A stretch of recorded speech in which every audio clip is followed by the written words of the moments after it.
In this video, we're going to deal with exponents and roots. We have three objectives. Number one, we want to simplify expressions that contain exponents. Number two, we want to find the square of a number. And number three, we want to find the square root of a number or of numbers. Okay, let's first take a look at, let's just get our bearings here with a definition. What does it mean when you see an 8 with a 3 raised up and to the right? What we would call 8 to the third power, or sometimes we say that the 3 can be cubed. This could also be 8 cubed. Okay, well the 8, the larger number here, is called the base. It is going to be the repeated factor. Factors, of course, are things you multiply. The 3 is called the exponent. It's raised up to the right of the 8, and it's usually written a little smaller. It's called the exponent, or called the power. And it is the number of times that the base, in this case 8, is used in multiplication. So we look at 8 to the third power. We see that the base is 8. The 3 tells us that the 8 will be used 3 times in multiplication. So that becomes 8 times 8 times 8. The 8 is used 1, 2, 3 times. And 8 times 8 times 8 is 512.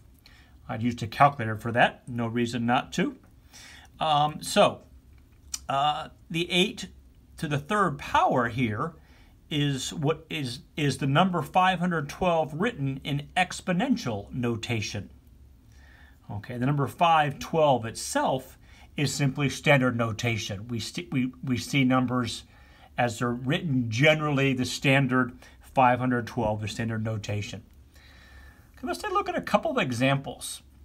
Okay, let's simplify 2 to the fourth power. Okay, the base is 2.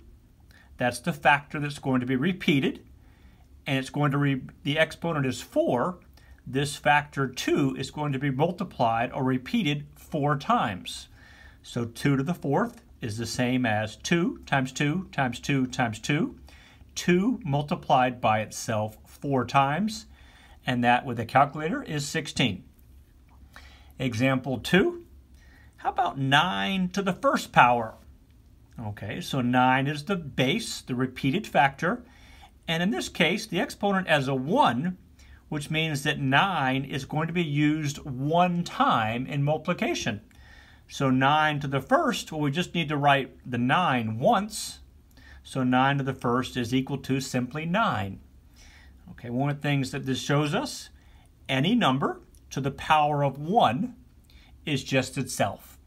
9 to the first is 9, 2 to the first is 2, 10 to the first is 10, etc., etc. Okay, let's talk about squares and square roots. Okay, so I've written down the first 12 square numbers, okay? And let's remember, squared is another name for an exponent of 2, okay? So we're multiplying a number by itself 2 times, okay? So 1 squared is simply 1 times 1. The base is 1. I multiply it. I multiply the factor of 1 twice. With the exponent, 1 times 1, I get 1. 2 squared, 2 times 2 is 4.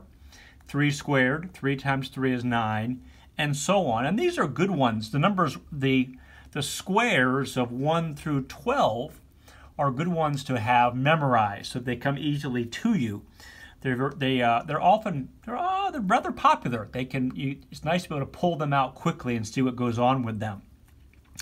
So a square number is the result of multiplying an integer by itself. Again, 4 squared. The integer is 4. 4 times 4.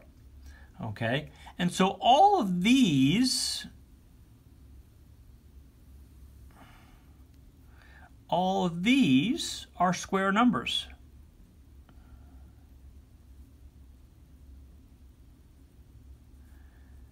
And they're also known as, so AKA, They're also known as perfect squares. Whoops. Sorry about that. I kind of messed up my writing of perfect. They're also known as perfect squares. Okay, because you can make a square that is 8 on one side by 8 on the other side is 64 total.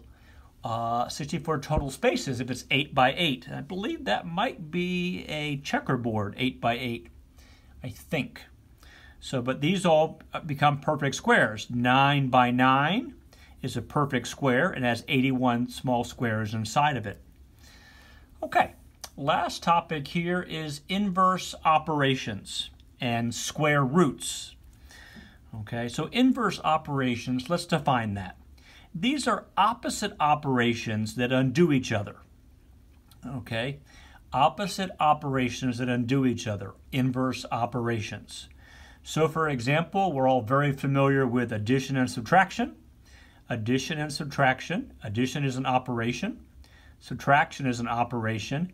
And because addition undoes subtraction and subtraction undoes addition, they are also called inverse operations because they undo one another. If we take 9 and we add 3 to it, we get 12. If we take 12 and we subtract 3 from it, we get back to 9. So in this case, the subtraction undoes the addition. We started with 9, we get back to 9. Okay, the inverse operation of squaring, okay, let me get my sheet here, is called taking the square root. So up here at the top, we were squaring. We started with 4, we squared it, we got to 16. We started with 9, we squared it, we got to 81. Well, what if I want to go from 81 back to 9 or from 16 back to 4? Well, we want to use the inverse operation to do that. So here's an example, okay? The square root of 25. Now this is called, this symbol here is called the radical sign.